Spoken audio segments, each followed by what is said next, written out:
Hello everyone, this is Professor Ali Tarrad. Uh, I will talk in this episode about radiation heat transfer, and I will give a brief introduction to that mode of heat transfer, and some applications will be mentioned as well. So let us start with the contents of this video. The objectives of the present seminar will be about the mathematical treatment of radiation heat transfer, and we will introduce some applications of radiation in industry. Solar radiation as well will be mentioned in this episode. And finally, we will go to the closure of the contents as usual. To explain the radiation heat transfer mode, uh, let us pass through a simplified process where two surfaces at different temperatures uh, are facing each other, and heat transfer to occur between these because we have a temperature difference as well. And the same process or the same strategy which has been followed before for other heat transfer modes, the heat transfer process can be represented by an analogy to the electrical circuit. And we have thermal resistance. And in this figure, the temperature at surface 1 is higher than surface 2. Therefore, the direction of the heat transfer follows the red arrow. Let us talk about the mathematical treatment for radiation heat transfer. We have passed through this equation before in part 1 on this channel, part 1 related to heat transfer modes. And the equation was described there as well. Here we have the shape factor, which is referred as F1-2. And this is, in fact, refers to how surface 2 is viewed by surface 1, which we have shown in the previous slide. And we have sigma, which is constant called the Stefan Boltzmann constant. And if you remove as well, we have derived an expression for the radiation heat transfer, which is equal to epsilon sigma times T surface plus T surrounding multiplied by T surface square plus T surrounding square. And this equation can be used to calculate the radiation heat transfer, as we will see in the example that will be given in this video. The emissivity factor, epsilon, is usually less or equal to 1. And when we are dealing with ideal radiator, then epsilon equal to 1. In stable, we have a range of these values for different materials. Is usually maybe it depends on the roughness of the surface as well. And for aluminium polished is we are talking about temperatures up to 580. The range is 0.039 to 0.057. And for other metals, for example, silver polished up to 630, we have zero point zero 0.02 to 0.032. And the value of epsilon is dependent variable on the surface and its condition. Here we will give some industrial applications for radiation. If you remember, we mentioned that in the heat transfer modes in part 1 and 2 in its two sections. And the furnaces were one of these examples. So we have a blast furnace, glass melting furnaces, as you can see.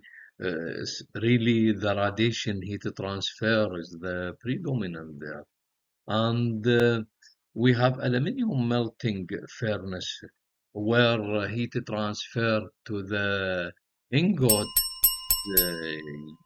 transferred by uh, the three modes which we were talking about. It's the conduction, convection, and the radiation. And once the heat is transferred to the ingot, then its temperature rises until it approaches, for example, the melting point of aluminium, and then it's continue until we have 100% of the ingot has been melted. One of the applications for the radiation heat transfer, which is the water tube boiler in power plants, in the thermal power plants, where water is converted to steam and the steam passes to other assisting components to produce electricity. And maybe Rankine cycle is one of those cycles which are used to produce electricity. For example, here we have the room furnace where the coal is burnt out to give or to release its energy and then passed to the tubes that conveying water, and the water is vaporized to produce steam and then pass to the other part of the cycle. And maybe if we consider the work of the boiler, and just in this animated illustration, and let us consider that water passing through the tube, and the energy is extracted by the water from the surrounding. For example, heat transfers by radiation and convection from the flue gases around that tube, and it's mainly by radiation from the refractory, which is lining the inner part of the boiler. So in that sense, we have the radiation existed there, and from gases and the wall of the boiler itself as well. So heat is absorbed by the sink, and the sink here we mention that to describe the tube which conveys water.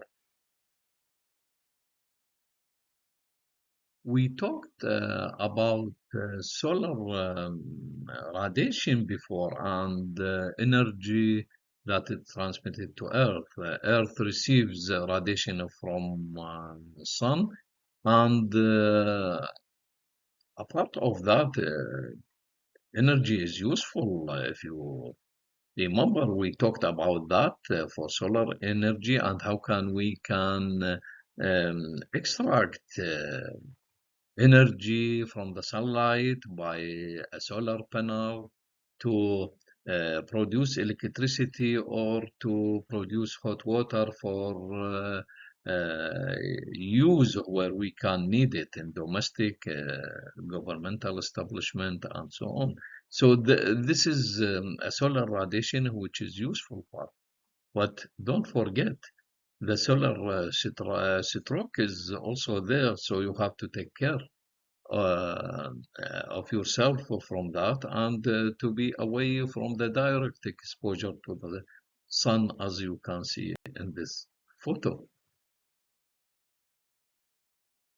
Here we have an example which we have used before in the convection heat transfer part, the previous part. And the same pipe that conveys steam passes through an air-conditioned room, and heat is transferred from that surface, which is kept at 283 Celsius, and the room was at 25 Celsius, and then heat transfer is transferred to the space. And we just solve the problem for the convection part, and we have, in fact, a sort of radiation as well. That's for the pipe passing, conveying steam, and it is exposed to airflow from the outside. Then heat transfer is convection plus radiation. And convection is calculated from heat transfer coefficient times area times temperature difference between the wall and the fluid. And we have just mentioned in this video how can we calculate the heat transfer by radiation. And for the radiation, we have F sub 1 dash 2 is equal to 1 because all the surface is exposed to the surrounding. And we have the temperature at the wall, infinity, and we have the heat transfer coefficient ambient. So we may use these values, numerical values, in the equation to get the heat transfer per unit length. And the summation of these two produces a value which is 1503 0.8 watt per meter.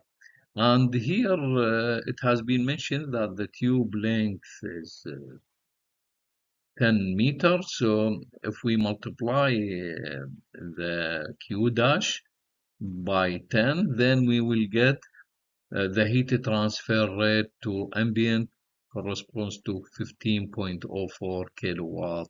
And this is the answer for the first part of it. And if we want to calculate the radiation heat transfer coefficient, we may use the equation which is given in this seminar. That's epsilon times sigma times the temperature, the summation of temperatures of both the surface and the ambient, times the square of these temperatures. Then we will get a value corresponds to H radiation. The radiation heat transfer coefficient is 15.4 watt per meter square Kelvin.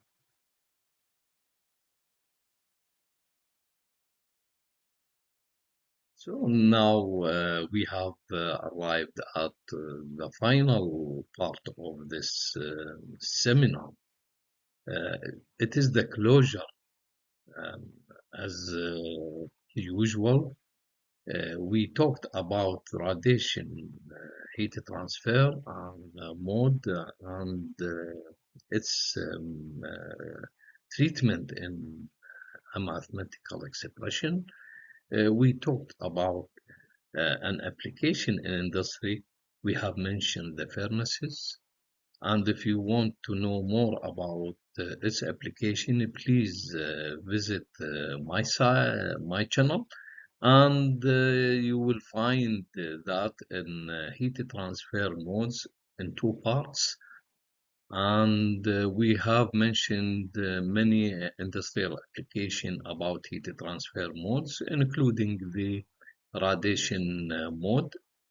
And finally, we gave a practical exercise where a steam pipe is passing in an air-conditioned place, and we calculated the heat transfer by convection and radiation for that. So if you uh, think that this video content is useful to you and to others, please subscribe to the channel and see you next time. Bye bye.